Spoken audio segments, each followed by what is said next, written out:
안녕하십니까. 오늘은 8월 22일입니다. 8월 23일 오전 예배에 해당되는 말씀을 오늘 방송해 보도록 하겠습니다. 오늘의 말씀의 부분은 누가복음 18장 10절서부터 14절까지의 말씀입니다. 두 사람이 기도하러 성전에 올라가니 하나는 바리새인이요 하나는 세리라. 바리새인은 서서 따로 기도하여 가로되 하나님이여 나는 다른 사람들 곧 토색, 불의, 간음을 하는 자들과 같지 아니하고 이 세리와도 같지 아니함을 감사하나이다. 나는 일에 2번씩 금식하고 또 소득의 11조를 드리나이다 하고 세리는 멀리 서서 감히 눈을 들어 하늘을 우러러 보지도 못하고 다만 가슴을 치며 가로되 하나님이여 불쌍히 여기옵소서 나는 죄인이로소이다 하였느니라. 내가 너희에게 이르노니 이 사람이 저보다 의롭다 하심을 받고 집에 내려갔느니라. 무릇 자기를 높이는 자는 낮아지고 자기를 낮추는 자는 높아지리라 하시니라. 라고 성경은 말하고 있습니다. 우리는 보통 하나님께 기도를 드리면 그 기도가 다 이루어지리라 라고 생각을 합니다. 제가 어느 책에서 본 부분이 생각이 납니다. 어느 권사님이 30년 이상 한 교회에서 열심히 새벽 기도서부터 주일 예배, 3일 예배, 철야 예배를 빠지지 않고 열심히 다녔습니다. 또 많은 사람들이 그녀의 신앙을 높이 지켜주었고 또 그녀는 굉장히 뿌듯해하면서 하나님의 올바른 신자라고 본인은 생각하고 살았습니다. 그런데 어느 날 저녁에 몸이 몹시 아팠습니다. 그런데 마음속에서 내일 새벽 기도를 어떻게 해야지 꼭 가야 되는데 라는 생각을 하는데 마음 한구석에서 또 한구석에서 늘 자기를 새벽 기도 가지 마. 안 해도 돼. 주일 예배만 가면 되지. 라는 그런 목소리가 또 나왔습니다. 그런데 그 목소리가 오늘은 뭐라고 이야기하는지 야 빨리 일어나서 새벽 기도 가야지. 몸 아프다고 안 가면 안 되지. 하나님이 슬퍼하실걸? 그 마음속에서 두 생각이 충돌을 합니다. 물어봅니다. 야, 너는 늘 내게 새벽 기도를 가지 말라고 그랬잖아. 내가 오늘 좀 몸이 안 좋아서 안 가려고 하는데 왜 가라고 하지? 또 마음속에 물어보니 그 늘 가지 말라고 했던 마음이 이야기하기를 가야지. 아파도 가야지. 너가 늘 그렇게 새벽 기도도 안 빠지고 뭐도 안 빠지고 다 예배에 참석하면서 너는 늘 자존심이 높아지고 신앙보다 너 자신을 높이지 않았니? 근데 너가 이번에 빠지면 너는 그 자존심에 상처를 입고 사람들이 너에게 손가락질을 할 거야. 새벽 기도 빠졌다고. 그러니 벌떡 일어나서 가야지. 너를 지켜. 너의 가치를 높여. 그러니 너는 새벽 기도 빠지면 안 돼. 라는 마음을 이야기했습니다. 그래서 이분이 마음속에서 일어나는 그 두 마음의 싸움을 보았다라는 내용의 제가 그 책을 읽은 것이 기억이 납니다. 성도 여러분, 바리새인과 세리가 기도를 했습니다. 바리새인은 기도하기를 하나님, 저는 늘 하나님 말씀을 따랐습니다. 저는 늘 하나님의 명령대로 살았습니다. 그리고 오늘 이 자리 앞에 서서 하나님께 정당하게 기도합니다. 라고 했습니다. 그런데 세리는 여러분들도 아시다시피 세리라는 것은 그 당시 그 세금을 대리로 걷어주고 일정한 마진을 또 일정한 세금의 부분을 자기의 이익으로 가져가는 그런 직업이었습니다. 그러니 못 살고 힘들고 어려운 사람들에게 세금을 강제 징수하는 그 업이 사람들에게 늘 손가락질 받던 상황이었습니다. 그래서 이 사람은 어려운 사람에게 돈을 뺐듯이 마치 고리대금업이라는 것을 하는 것처럼 늘 마음의 상처를 가지고 있었습니다. 자기도 먹고 살아야 되니 더 가난하고 힘든 사람에게 돈을 뺏어서 그 돈을 가지고 자신의 자녀와 자신의 가족을 지켰습니다. 그러나 늘 마음 한구석에는 죄책감이 있었고 죄송함과 미안함이 있었고 그 사람들에게 안타까움을 가지고 있었습니다. 그가 하나님 앞에 서서 저 바리새인이 기도하는 그 모습과 음성을 듣고 그는 하나님, 저는 죄인입니다. 그렇게 기도를 했습니다. 그리고 이 복음서의 저자는 누가 하나님에게 올바른 기도를 하였느냐라는 답에 대해서 말하고 있습니다. 우리는 늘 기도를 합니다. 저 역시도 기도를 합니다. 그런데 그 기도가 정당하지 않을 때가 대부분입니다. 나 스스로는 정당하다고 하지만 하나님이 받으시기에는 정당하지 않은 기도들이 많다라는 것입니다. 모든 분들은 다 기도를 하면서 그 기도가 이루어질 것이라고 생각하고 하나님이 말씀하신 대로 예수가 이야기한 대로 기도하는 즉시 이루어질 것이다라는 믿음을 가지고 있습니다. 그리고 우리는 그것을 신앙이라고 하고 우리는 또 그것을 믿음이라고 이야기합니다. 그런데 하나님이 받아들일 수 없는 기도를 하고 이루어지길 기다린다면 과연 어떻게 하나님이 받아주실까요? 안타까움이죠. 어제도 제가 잠시 말씀을 드렸지만 기도는 즉시 이루어진다고 말씀을 드렸습니다. 맞습니다. 기도는 즉시 이루어질 것입니다. 하나님이 받으시고 그 기도가 응답되어질 때를 기다리시고 그 기도가 응답해 줘야만 하는 상황까지 우리를 변화시키려고 노력하실 것입니다. 그런데 우리는 그것을 받아들이지 않는 것이지요. 기도를 그렇게 해놓고 하나님에게 그 기도에 응답해달라고 때를 씁니다. 정당하지도 않은데요. 자신이 죄인이라고 인정하지도 않는데요. 자신의 죄를 바라보지도 않는데요. 하나님께 무조건 기도해달라고 합니다. 마치 바리새인들처럼 저는 매주 안 빠지고 교회에 나갑니다. 성경 공부도 합니다. 11조도 합니다. 감사헌금도 합니다. 하나님, 저는 정당합니다. 당신의 복을 받아야겠습니다. 그러니 제 기도를 들어주십시오. 라고 강요를 합니다. 그러나 하나님은 그렇게 말씀하지 않습니다. 예수님도 그렇게 말씀하지 않습니다. 우리를 돌아보는 것, 낮아지는 것, 겸손해지는 것, 자기 성찰을 해야만 하는 것, 그 후에 내가 바뀌고 그 후에 내 삶의 모습이 바뀔 때 하나님의 기도는 응답되어지는 것입니다. 옳다, 옳지 않다의 기도를 감히 제가 말씀드릴 수는 없습니다. 저의 삶을 뒤돌아봐도 제가 그렇게 잘 살거나 제가 그렇게 남에게 모범이 되는 삶을 살지는 않았습니다. 혹여 이 방송에서 저를 보시는 분들은 깜짝 놀라실 분들도 있으실 겁니다. 그러나 저의 삶을 되돌아보고 온전하고 바르게 살아가려고 노력해 봅니다. 실수도 있고 어리석은 짓도 있었고 잘못한 것도 있었습니다. 그러나 분명한 것은 지금은 하나님 말씀대로 살아가려고 노력한다라는 것이죠. 하나님이 흡족해 하시진 않겠지만 하나님의 은혜와 긍휼이 제게도 나타날지 모르겠지만 그래도 하나님 말씀 안에서 살아가 보려고 노력을 합니다. 말씀을 전하기도 하고 또 삶에서 그 말씀대로 살아보려고 노력도 합니다. 그런데 굉장히 어렵습니다. 살면서 불쑥불쑥 나타나는 욕구와 욕망이라든지 또 입에서 나오는 말들이 남에게 상처를 줄 때도 있습니다. 남의 상처를 치료한다고 하나님의 말씀을 전한다고 하지만 복음의 말씀을 전한다고 하지만 상처를 줄 때도 있습니다. 그리고는 뒤돌아서서 후회를 하고 기도를 합니다.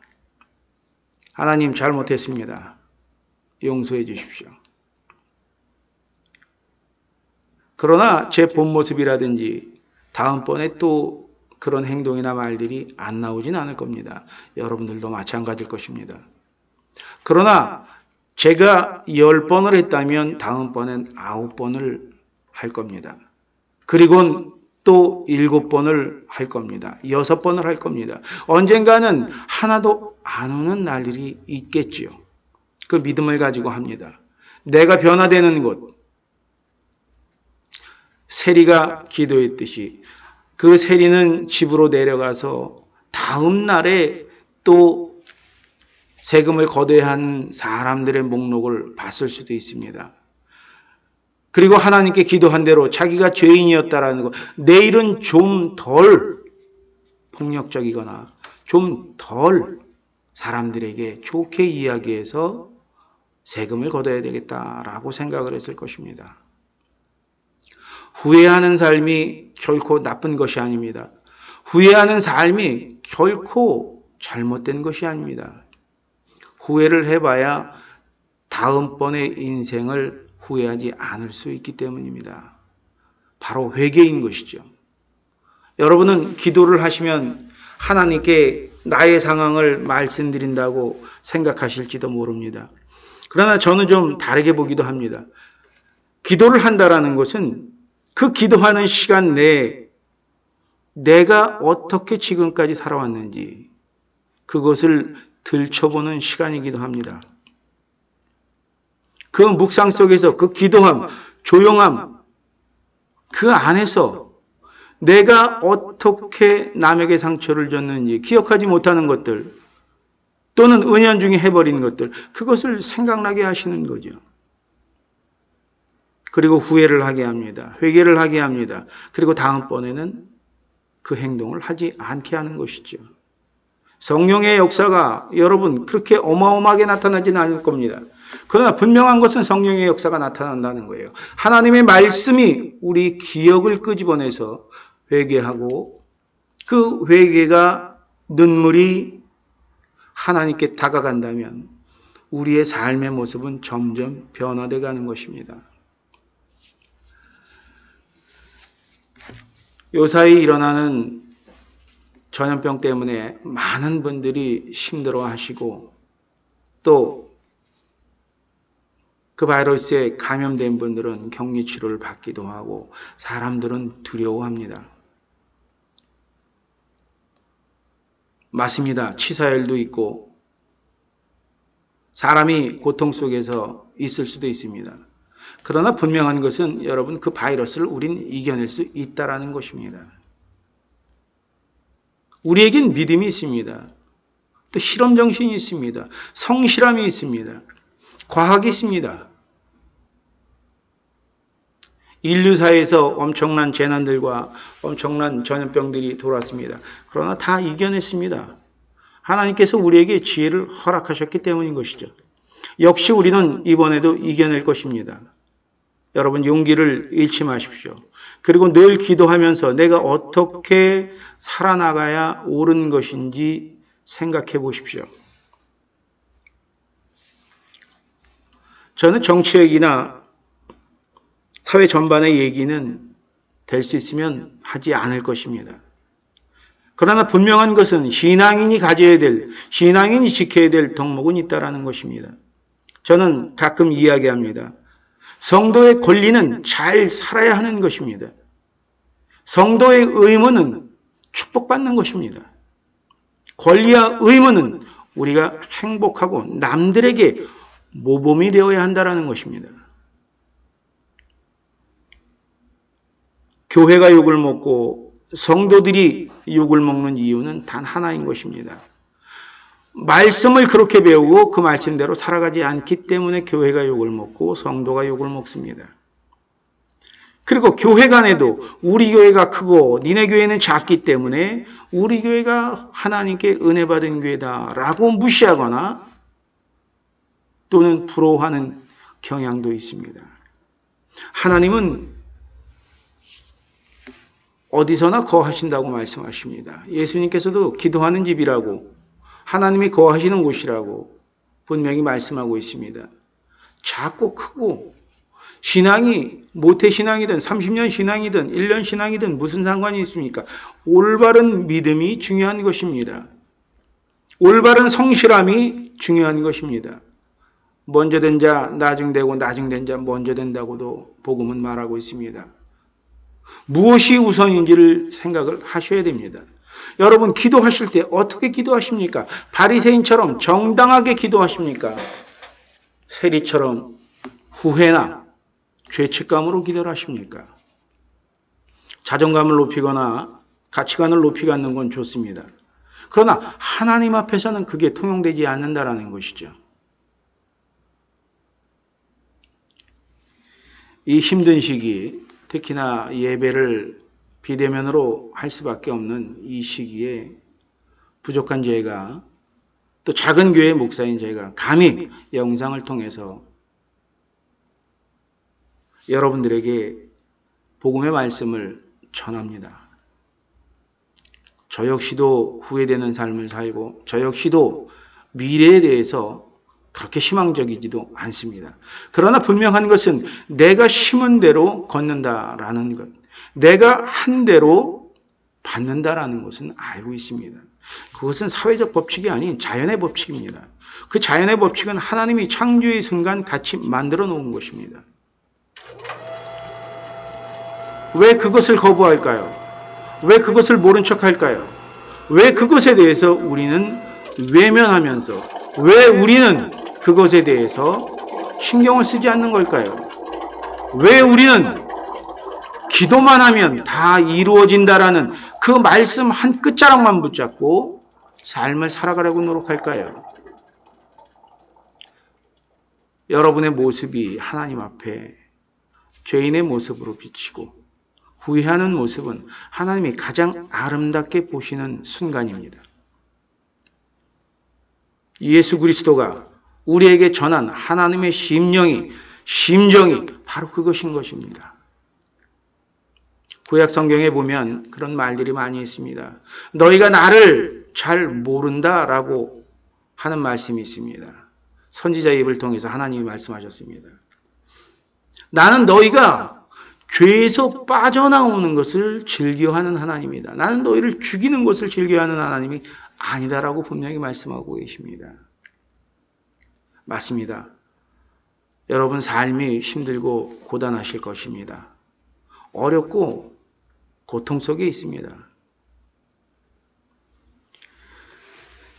제가 1차 팬데믹 때인가요? 올 겨울에 저희 성도분에게 전화를 하다가 그 성도분이 전화번호가 바뀐 적이 있습니다. 그런데 제가 그걸 입력을 안 해놓고 전화를 해서 예배가 내일 이렇게 좀 변할 것 같습니다. 라고 먼저 문자를 보냈습니다. 그런데 그 문자를 보낸 후에 어느 남자분이 전화를 해서 제게 욕을 막 하는 겁니다. 너희들 때문에 이 교회 때문에 지금 난리가 났는데 내가 장사가 다 망해서 먹고 살 길이 없어졌는데 무슨 예배를 하는 것이냐. 무슨 예배를 나오라고 지금 나한테 이런 문자를 보내는 것이냐라고 참 오랜만에 들어보는 쌍욕이었습니다. 그 욕을 듣고 제가 많은 고민을 했습니다. 만약에 우리 전체 교인분들이 사람들에게 지지를 받거나 말씀대로 살아왔다면 제가 문자를 받았는데 전화번호가 바뀌었습니다. 이거를 좀 조정해 주십시오. 라고 이야기했었을 겁니다. 교회 때문에 문제가 생겼다고 단언코 그는 말하고 있습니다. 그리고 또 교회 얘기를 하면서 쌍소리를 해댑니다. 지금 작금의 교인과 성도의 상황입니다. 누구 탓을 할 건 없을 겁니다. 우리가 그렇게 살아왔기 때문에 그런 모습만 비춰졌기 때문에 그럴 것입니다. 우리는 바리새인처럼 기도하고 바리새인처럼 살아왔습니다. 예수는 회칠한 무덤이라고 바리새인들을 표현도 했습니다. 어느새 나도 정당하게 교회 참석하는 것, 교회 참석해서 헌금 내는 것이 정당하고 올바르다라는 그런 이기심으로 살아오는 것입니다. 이제는 죄인의 심정으로 나의 잘못으로 문제가 생겼다라는 기도가 필요할 때입니다. 사랑하는 기독교 성도 여러분, 올바른 삶의 모습을 찾기도 쉽고 복을 많이 받기도 싶으실 것입니다. 그런 축복들이 전부 나에게만 쏟아지기를 원하실 겁니다. 그렇다면 우리의 삶을 먼저 돌아봐야 될 것입니다. 복음은 복된 말씀입니다. 복된 음성입니다. 그 복된 말씀은 우리의 잘못을 먼저 지적을 합니다. 그래서 복을 받게 만드는 것입니다. 여러분 모두가 온전한 복을 받으시고 온전한 기쁨 안에서 삶을 이어가시기를 진정으로 바라겠습니다. 박종호 목사였습니다.